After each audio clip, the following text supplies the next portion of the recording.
गांव का एक छोटा सा टूटा फूटा छप्पर। सुबह का समय है। भोला अपनी बूढ़ी माँ के साथ रहता है। वो गांव की गाय भैंस चरा कर अपना गुजारा करता है। माँ, मैं सब गाय भैंसों को लेकर निकल रहा हूँ। घर में खाने के लिए कुछ बचा है क्या? बस थोड़ी सी सूखी रोटियां हैं बेटा। शाम को आते वक्त अगर कुछ मिल जाए तो लेते आना। फिक्र मत करो माँ, मैं दोपहर तक लौट आऊंगा।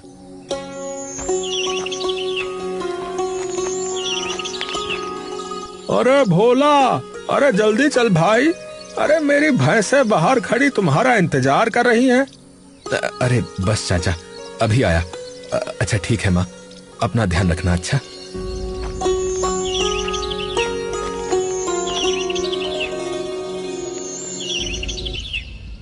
लगातार बीमारी के बाद भोला की माँ का देहांत हो जाता है। अब भोला उस टूटे हुए छप्पर में बिल्कुल अकेला है। सूखे के कारण घास खत्म हो चुकी है, इसलिए उसे मवेशियों को लेकर बहुत दूर तक जाना पड़ता है। माँ, तुमने कहा था शाम को लौट आना। अब तो शाम भी हो गई, पर तुम कहीं नहीं हो। इस सूने घर में अब किसके लिए जल्दी आऊं?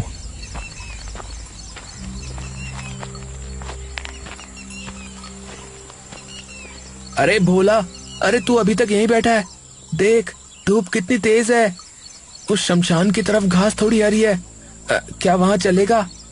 हाँ, कहीं भी ले चलो। अब मुझे किसी जगह से और किसी अंधेरे से डर नहीं लगता। जिसके पास खोने को कुछ ना हो, उसे डर कैसा? पर भाई, सब कहते हैं उधर रात को ना कुछ दिखता है।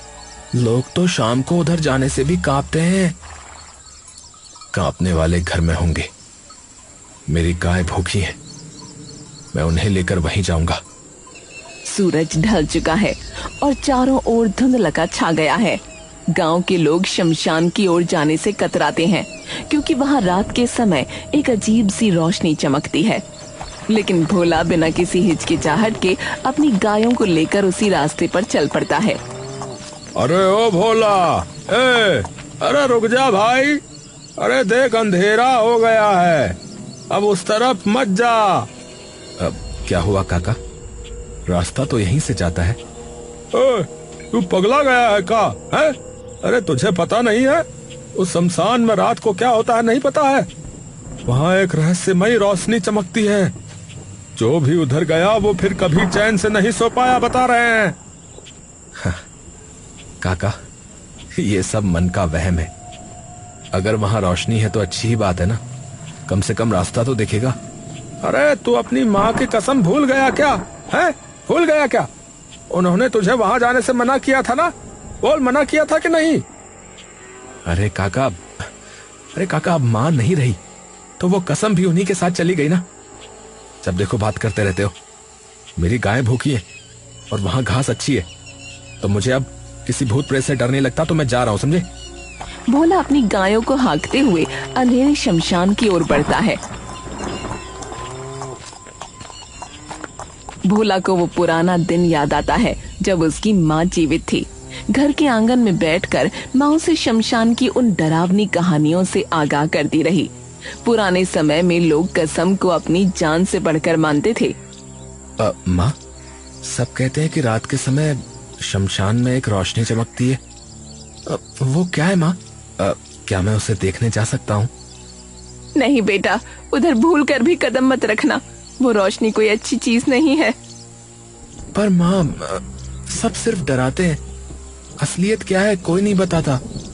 तुझे मेरी कसम है भोला, तू कभी उस शमशान की तरफ आंख उठाकर भी न देखेगा। वादा कर मुझसे कि तू कभी अपनी माँ की कसम नहीं तोड़ेगा। अच्छा ठीक है माँ, आप इतना डर रही हो तो मैं वादा करता हूँ, मैं कभी उधर नहीं जाऊंगा। रात के सन्नाटे में भोला शौच के लिए घर से बाहर निकलता है। तभी उसकी नजर शमशान की रोशनी पर पड़ती है। अब माँ के न रहने पर वो कसम तोड़कर शमशान की ओर बढ़ जाता है। पास पहुँचने पर उसे दिखता है कि वो रोशनी कोई साया नहीं बल्कि एक स्त्री के पास जलता हुआ चूल्हा है। भोला एक झाड़ी के पीछे छिपकर कांपती आवाज में खुद से बात करता है। आज देख लूं कि वहां क्या है। भोला करीब जाता है और चूल्हे की आग देखता है। उसका दिल जोर जोर से धड़कने लगता है। अरे चूल्हा, इस वीराने में चूल्हा कौन जलाएगा? गांव वाले ठीक ही कहते थे, जरूर ये कोई भूतनी है जो यहाँ अपना शिकार पका रही है। क्या करूं? अब पीछे मुड़ जाऊं क्या? नहीं नहीं, अब पैर आगे बढ़ चुके हैं, जो होगा देखा जाएगा। जय बजरंगबली।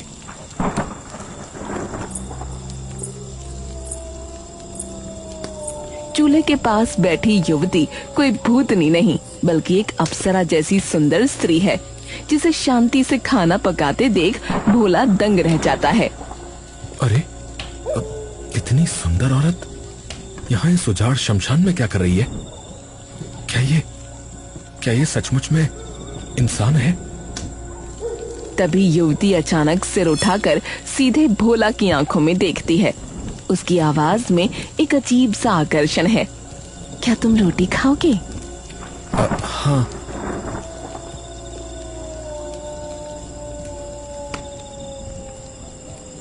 भोला पहला निवाला मुंह में रखता है और उसकी आंखें फैल जाती हैं।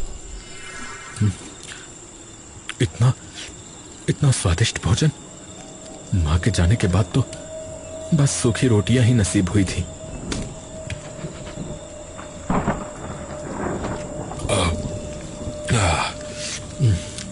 बहुत ही स्वादिष्ट खाना बनाया है तुमने। ऐसा स्वाद तो मैंने अपनी पूरी जिंदगी में नहीं चखा। अगर तुम मेरे साथ चलो तो तुम्हें रोज ऐसा ही स्वादिष्ट भोजन मिलेगा। चलोगे? हाँ, मैं चलने को तैयार हूँ। युवती अपनी जादुई चुनरी भोला के ऊपर डाल देती है।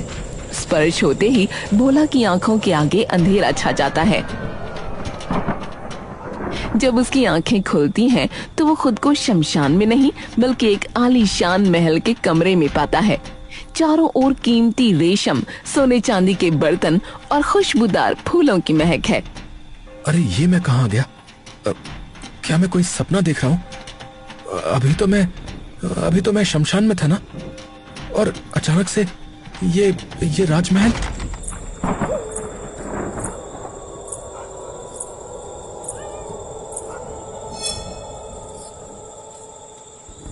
उठो, अब तुम्हारे स्नान का समय हो गया, हमारे पीछे आओ।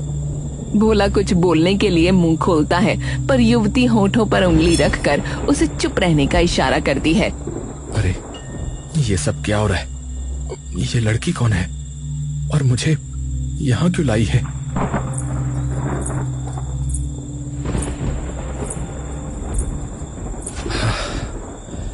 जो भी होगा देखा जाएगा। वैसे भी उस टूटे हुए छप्पर में मेरे पास खोने को था ही क्या। यहाँ कम से कम ये सब सुख तो है। स्नानागार किसी दूसरी ही दुनिया का हिस्सा लगता है। वहाँ दो सेवक भोला को एक बड़े चांदी के टब में बैठाते हैं और सुगंधित तेलों और इत्र से स्नान कराते हैं। इसके बाद उसे महीन रेशम के कीमती वस्त्र पहनाए जाते हैं। जब भोला आईने के सामने खड़ा होता है तो खुद को पहचान नहीं पाता। अरे क्या ये सच में मैं ही हूँ? कहाँ वो फटे पुराने कपड़े पहनने वाला गवार चरवाहा, और कहाँ ये राजकुमार जैसा रूप। दोनों सेवक बिना कुछ बोले बस सर झुकाकर खड़े रहते हैं। अरे भाई, तुम लोग कुछ बोलते क्यों नहीं? ये कौन सी जगह है और वो सुंदर स्त्री कहाँ है? सेवक कोई जवाब नहीं देते, बस बाहर जाने का इशारा करते हैं। अजीब जगह है, लोग यहाँ बात भी नहीं करते। पर चलो जो भी है, ऐसा ठाट बाट तो मैंने कभी सपनों में भी नहीं सोचा था। ऐसा लग रहा है जैसे किसी ने मेरी पुरानी जिंदगी मिटाकर मुझे कोई नया ही जन्म दे दिया हो। भोला को एक दूसरी सुंदर युवती एक विशाल भोजन कक्ष में ले जाती है। मेज पर 56 भोग सजे हैं, जिनकी खुशबू पूरे कमरे में महक रही है। भोला जैसे ही खाने की ओर हाथ बढ़ाता है, युवती उसे रोक देती है। तभी वहाँ की राजकुमारी होने का दावा करने वाली एक तीसरी युवती प्रकट होती है। हाँ, इतना खाना, क्या ये सब मेरे लिए है? हाँ, ये सब तुम्हारे लिए ही है। मगर इसे चखने से पहले तुम्हें हमारी एक शर्त माननी होगी। हाँ हाँ, मुझे मंजूर है। तुम जो कहोगी मैं वो करूँगा, बस मुझे खाने दो। तुम्हें हमारे लिए अघोरी बाबा को यहाँ लेकर आना होगा। हाँ, अघोरी बाबा? वो तो हमारे गांव के तांत्रिक हैं। पर राजकुमारी जी, आपको उन जैसे साधारण बाबा से क्या काम? मैं रूपनगर की राजकुमारी हूँ। मुझे बाबा से एक बहुत जरूरी काम कराना है। अगर तुम उन्हें यहाँ ले आए तो तुम हमेशा के लिए इस महल और इस ऐश्वर्य के मालिक बन जाओगे। बाबा ने तो हमेशा मेरी मदद की है। शायद इन राजकुमारी जी की भी कोई समस्या सुलझा देंगे, और इसमें तो कोई बुराई भी नहीं है। ठीक है, मैं वादा करता हूँ, मैं बाबा को यहाँ जरूर लेकर आऊंगा। भोला जल्दी जल्दी स्वादिष्ट भोजन करने लगता है, जबकि तीनों युवतियाँ उसे रहस्यमयी नजरों से देख रही हैं। राजकुमारी भोला का हाथ थामकर उसे महल के अद्भुत बगीचे में ले जाती है। बगीचे के बीचों बीच फूलों से सजी एक भव्य कुटिया है, जिसके जादुई वातावरण और राजकुमारी के सौंदर्य में भोला पूरी तरह खो चुका है। अरे वाह, हाँ, ऐसा लग रहा है जैसे मैं स्वर्ग में आ गया हूँ। हाँ हाँ हाँ, चारों तरफ फूल ही फूल। मैंने कभी सोचा भी नहीं था कि मिट्टी पर ऐसे फूल भी खिल सकते हैं। ये सब तुम्हारा ही है भोला। यहाँ की हर कली और हर खुशबू सिर्फ तुम्हारे लिए है। क्या तुम्हें ये सब पसंद आ रहा है? हाँ, मुझे तो यकीन ही नहीं हो रहा है कि ये सब कुछ सच है। तुम इतनी सुंदर हो कि मैं सब कुछ भूलता जा रहा हूँ। तो फिर कुछ भी याद रखने की जरूरत क्या है? बस इस पल को देखो और मुझ पर यकीन करो। चलो आज की रात इसी फूलों वाले कक्ष में ठहरते हैं। हाँ हाँ हाँ हाँ, जैसा तुम चाहो, मैं वही करूँगा जो तुम कहोगी। राजकुमारी भोला को सजे हुए कमरे के अंदर ले जाती है। भोला के जीवन का नया अध्याय शुरू होता है। हर दिन उसे वही शाही पकवान, रेशमी कपड़े और राजकुमारी का साथ मिलता है। इस ऐशो आराम में वो इतना डूब गया कि उसे अपनी गरीबी, अपनी माँ और अपना गांव कुछ भी याद नहीं रहा। राजकुमारी के प्रेम और जादू ने उसे पूरी तरह अपना गुलाम बना लिया। कभी कभी मुझे डर लगता है कि कहीं मेरी आंख खुल गई और मैं फिर से उसी टूटे फूटे छप्पर में ना पहुंच जाऊं। क्या ये सचमुच धरती है या कि मैं स्वर्ग में आ गया हूं? जब तक मैं तुम्हारे साथ हूँ यही तुम्हारा स्वर्ग है। क्या तुम यहाँ खुश नहीं हो? अरे खुश? मैं तो अब मरना भी भूल गया हूँ। तुम अगर आज कहो कि आसमान से चांद तोड़ लाओ तो मैं अभी सीढ़ी लगा दूं। बस तुम हमेशा ऐसे ही पास रहना। मुझे पास रखने के लिए तुम्हें अपना वादा पूरा करना होगा। क्या तुम्हें याद है? हाँ अघोरी बाबा, हाँ मुझे याद है। मैं उन्हें यहाँ जरूर लाऊंगा, पर अभी नहीं। अभी तो मुझे बस तुम्हारे साथ इन खूबसूरत दिनों को जीना है। वो पूरी तरह उसके वश में है।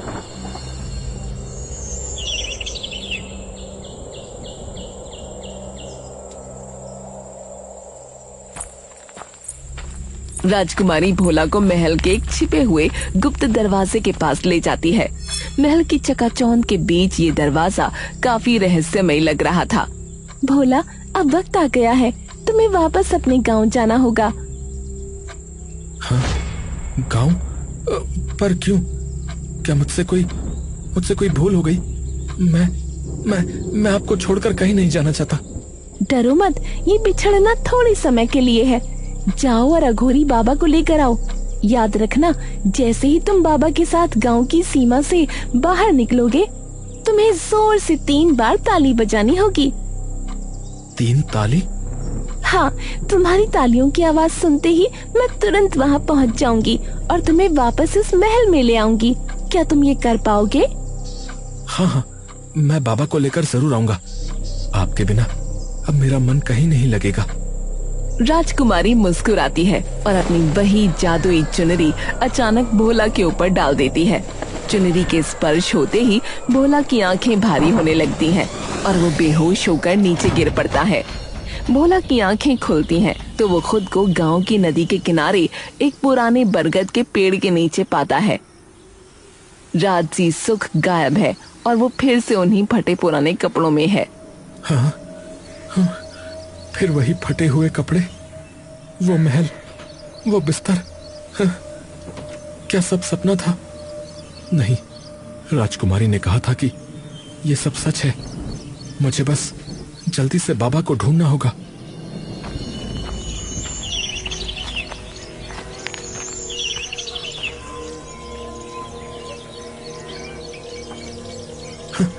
अरे काका, सुनिए तो, मैं वापस आ गया काका। गांव वाला सीधा भोला के शरीर के पार निकल जाता है, जैसे वहाँ कोई हो ही नहीं। हाँ? ये क्या हुआ? उन्होंने मुझे देखा क्यों नहीं? ओ भाई साहब, जरा रुकिए।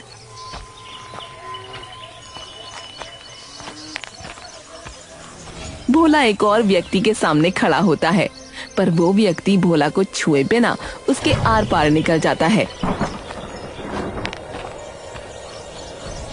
हाँ? कोई मुझे देख नहीं पा रहा।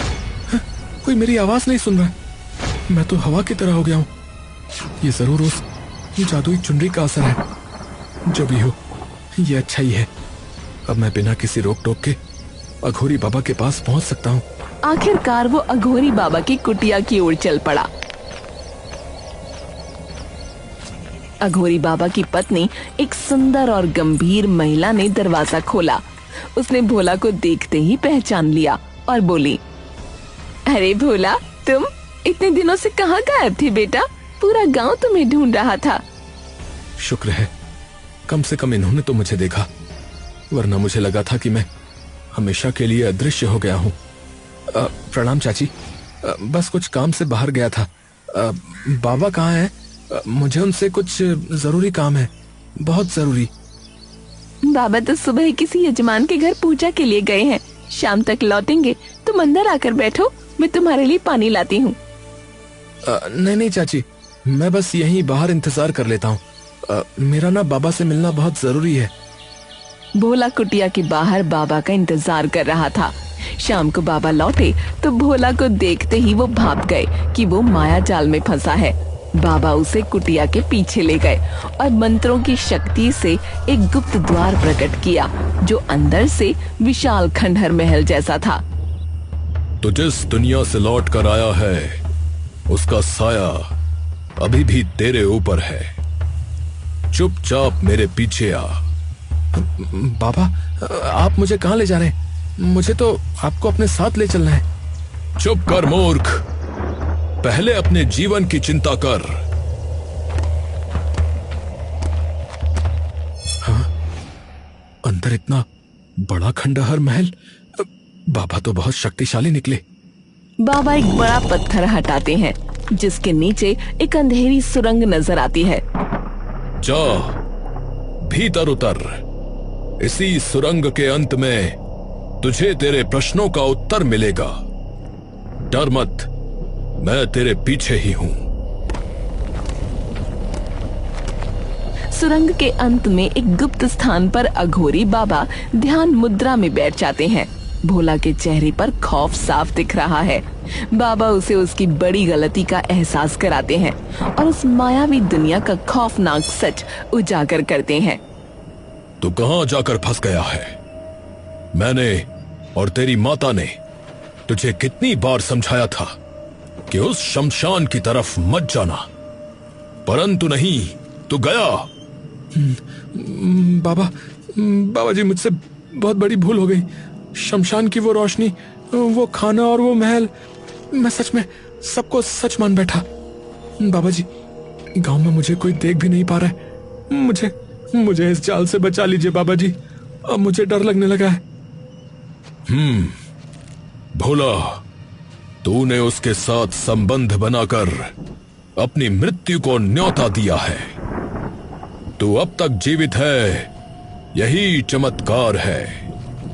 सुन, जो महिला मेरे साथ रहती है वो मेरी पत्नी नहीं, अपितु एक प्रेतनी है जिसे मैंने वश में कर रखा है। और जो राजकुमारी तुझे वहां खींच ले गई, वो इसी की बहन है। वो तुझे मोहरा बनाकर मुझे वहां बुलाना चाहती है ताकि अपनी बहन को मेरे कब्जे से छुड़ा सके। क्या मतलब चाची भी ये एक प्रेतनी है? बाबा जी अब मैं क्या करूं? यदि तू समझदारी दिखाए तो वो प्रेतनी सदैव के लिए तेरी पत्नी बनकर रह सकती है। देख, ये चमकदार चुनरी उसी प्रेतनी की है जो मेरे पास है। जब तक ये मेरे पास है तो वो मेरे वश में है।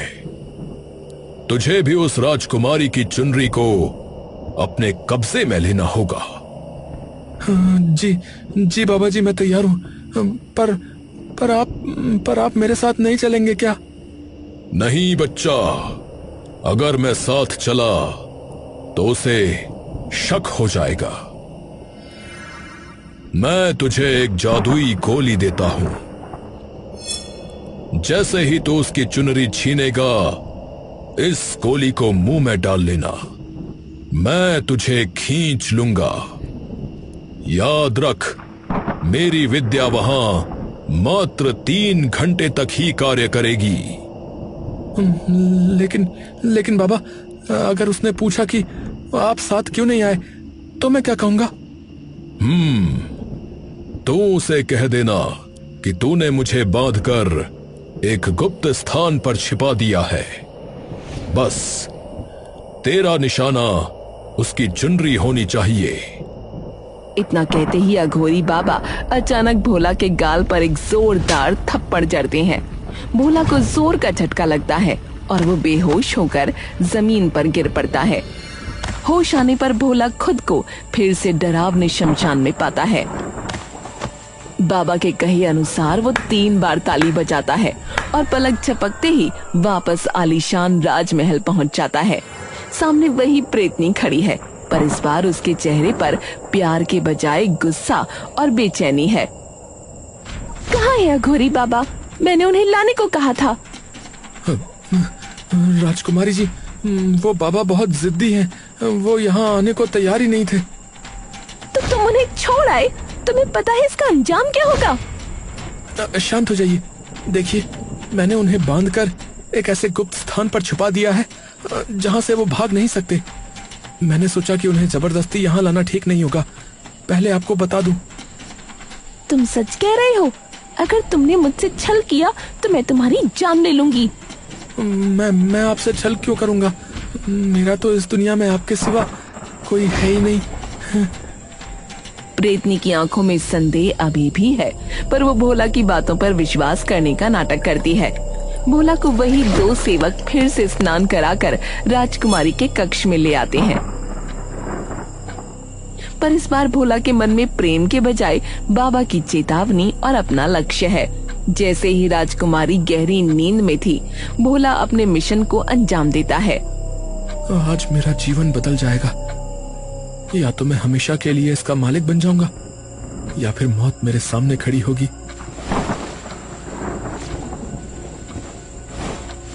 बाबा जी, अब सब आपके हाथ में है। अचानक एक शक्तिशाली खिंचाव महसूस होता है और कमरा धुंधला होने लगता है। अगले ही पल भोला उसी पुराने खंडहर महल में खुद को पाता है, जहां अघोरी बाबा हवन कुंड के सामने मंत्र पढ़ रहे हैं। अति उत्तम भोला, अति उत्तम। तूने कर दिखाया। जल्दी कर, इस चुनरी को अपनी कमर में लपेट ले। जी बाबा जी। भोला अपनी मर्यादा बचाने के लिए और राजकुमारी को वश में करने के लिए उसी जादुई चुनरी को मजबूती से अपनी कमर में लपेट लेता है। हवन की अग्नि तेज होती जाती है। खंडहर में हवन की अग्नि प्रचंड थी और बाबा के मंत्रों से वातावरण अलौकिक हो गया था। हवन पूर्ण होते ही मायावी प्रभाव समाप्त होने लगा। बाबा ने भोला को घर जाने का आदेश दिया, पर साथ ही एक ऐसी चेतावनी दी जो उसकी पूरी जिंदगी बदल देने वाली थी। भोला, अब तू मुक्त है, परंतु याद रख, ये चुनरी ही तेरी सुरक्षा है। और तेरी शक्ति भी। जी जी बाबा जी, मैं इसे कभी अपने से अलग नहीं होने दूंगा। और सावधान भोला, ये चुनरी किसी और के हाथ नहीं लगनी चाहिए। जिस दिन ये तुझसे दूर हुई, उस प्रेतनी का वश फिर से तुझ पर चल जाएगा और वो तुझे जीवित नहीं छोड़ेगी। इसे सदैव अपने पास रखना। ये तेरी परछाई बनकर रहनी चाहिए। आपका आशीर्वाद रहा तो ऐसा ही होगा बाबा जी।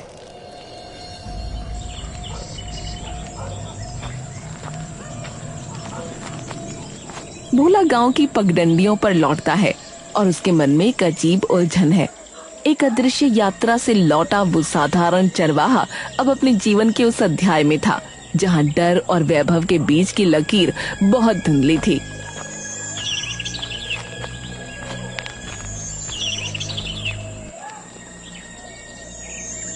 अरे भोला, अरे भाई, अरे इतने दिन से कहाँ गायब था रे तू?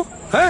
अरे भैया, पूरा गांव शोर मचा रहा था कि तू कहीं भाग गया या तुझे किसी जानवर ने उठा लिया।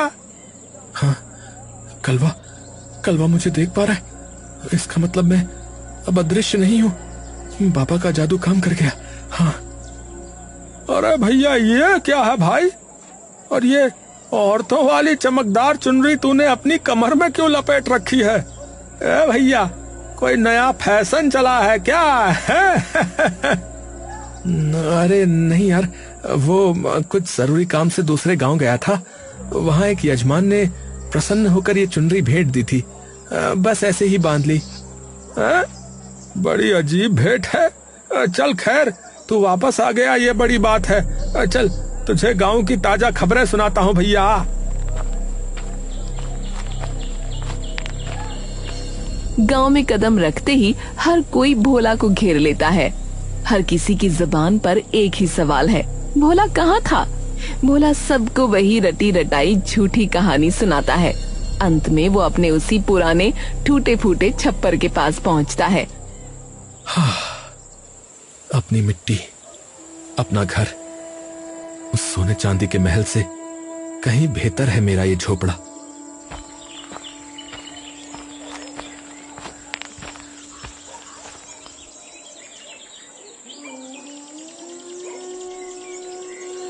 बाबा ने कहा था कि इसे कभी अलग मत करना।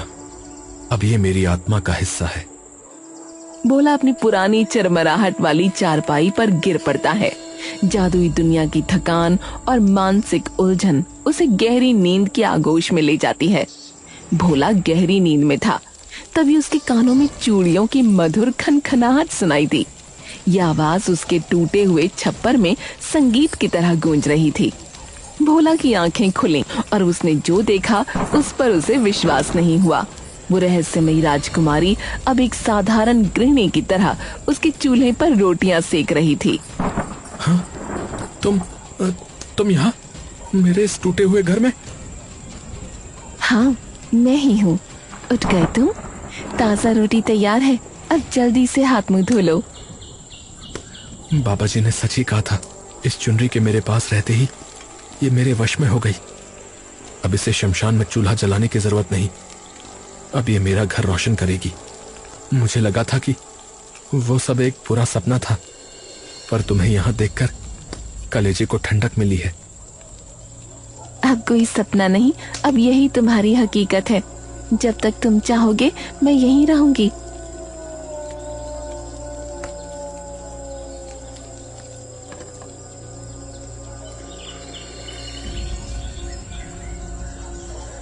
अगली सुबह अघोरी बाबा ने भोला और उस सुंदरी का विवाह संपन्न कराया। एक मामूली चरवाहे की बदलती किस्मत और दुल्हन की सुंदरता ने पूरे गांव को हैरान कर दिया।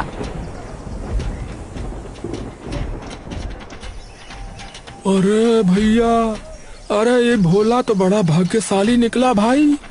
अरे ऐसी सुंदर बहू तो राजा महाराजाओं के घर में भी नहीं होगी भैया। हाँ, अरे सुना है अघोरी बाबा जी का ही आशीर्वाद है भैया। हाँ, अब भोला भी बाबा जी के साथ तंत्र मंत्र सीख रहा है, सुना है। अब गांव वाले चाहे जो कहें, पर मुझे पता है कि मेरा असली धन तुम हो। और मेरा संसार अब इसी झोपड़ी में है, तुम तक सीमित है। साल बीतते गए।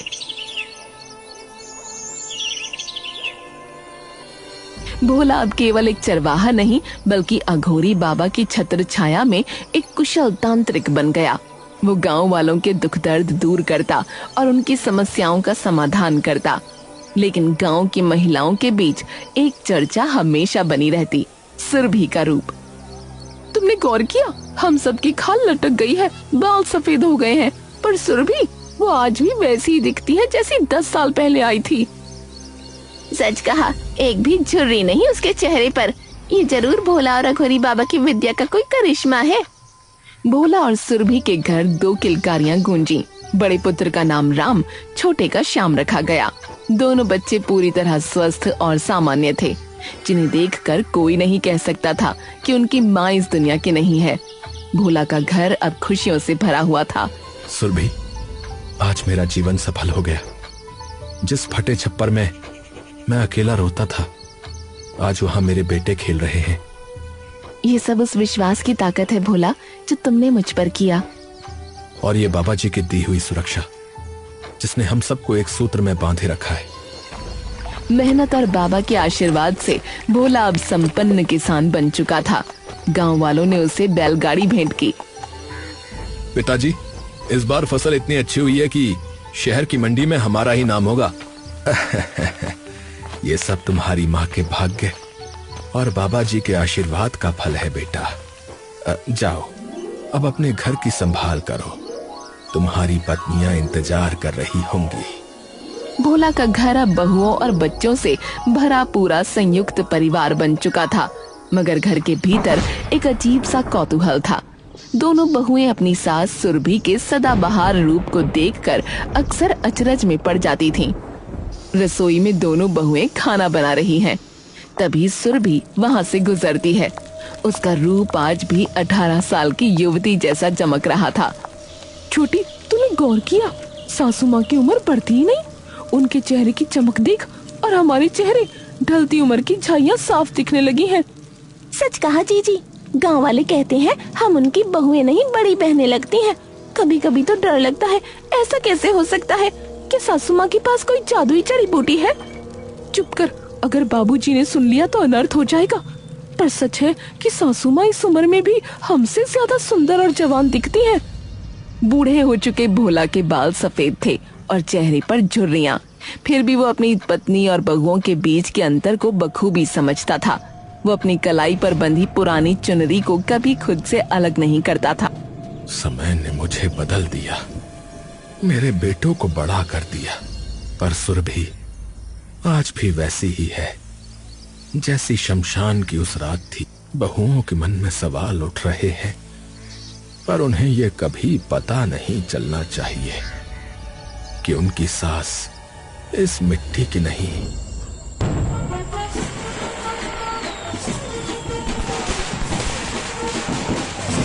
गांव में उत्सव का माहौल है। ढोल नगाड़े बज रहे हैं। सुरभि के रूप की चर्चा के बीच औरतें उसे नाचने के लिए मजबूर करने लगती हैं। सुरभि रुककर एक पल के लिए भोला की ओर देखती है। अरे सुरभि, आज तो तुम्हें नाचना ही होगा। पूरे गांव की बहुएं नाच रही हैं, तुम क्यों पीछे हो? मैं नाच तो लेती, पर बिना अपनी उस पुरानी चुनरी के मेरा मन नहीं मानेगा। वो चुनरी मेरे प्राणों जैसी है।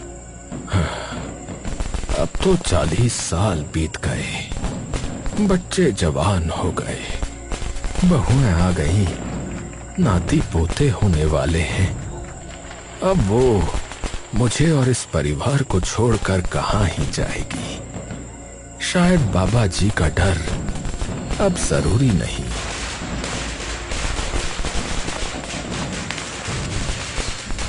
ये लो, आज जी भर कर नाच लो, अब क्या डरना।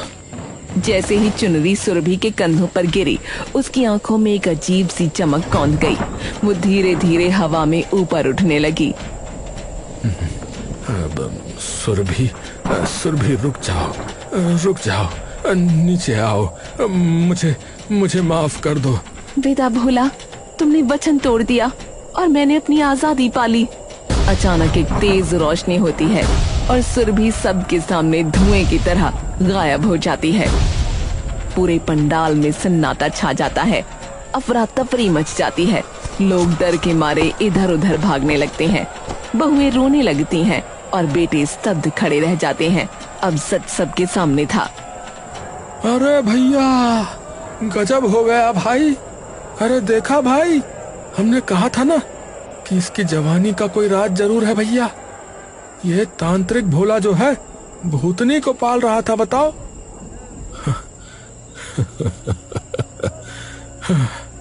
मैंने सब बर्बाद कर दिया, सब बर्बाद हो गया।